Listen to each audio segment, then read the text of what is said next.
Yung problem na sinolve natin sa maximum minima, yung subtended, yung dalawang triangle na minsan magpo-produce pa ng angle beta, minsan napakaraming angle yung given dun sa problem. Yun yung sinasabi nilang subtended.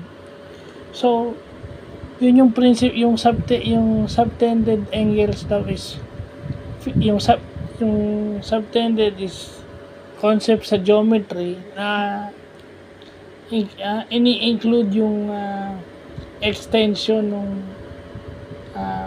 adjacent side. Kumbaga sinasama yung mga kalapit na sides niya. So kasi yung problem na sinolve natin kanina, meron yung minsan meron pa yung angle alpha, angle beta, angle theta, minsan tatlong angle yun, minsan dalawang maliit na angle and then may isang malaking angle, may ganun. Diba? Swerte tayo na na dalawang triangle lang na may isang angle. So, darating tayo dyan. So, yung mga ganong concept sa geometry or sa mathematics, yun din ang ginagamit sa technology. Yun din siguro yung ginagamit na principle behind our cellphone cameras o yung mga cameras ng ating mga CPs. Ayan. Di ba?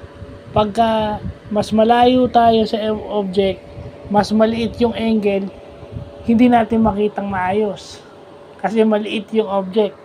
Pag masyado naman tayong malapit, mas malaki yung angle, hindi malinaw.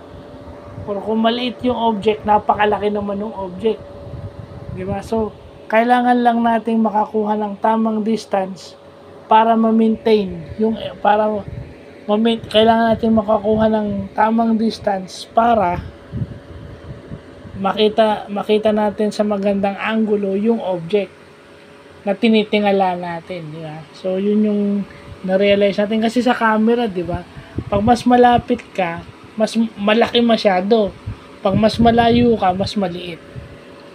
So, yun. Ayun yung natututunan natin sa calculus kasi sa trigo, ano yung distance, ano yung angle. Yun lang. Pero pagdating sa differential calculus, sinasabi doon, ginagawang specific, find, hindi lang angle, maximum angle. So, yun. Iba yung pag sinabing find the angle at saka find the maximum angle kasi may karugtong yun. Find the maximum angle para makita ng maayos yung object. O pag sinabi mo maximize view, maximum view, ibig sabihin yung kitang-kita mo siya, walang labis, walang kulang. So, yun yung natututunan natin by solving that kind of problems in calculus. So, yun lang po.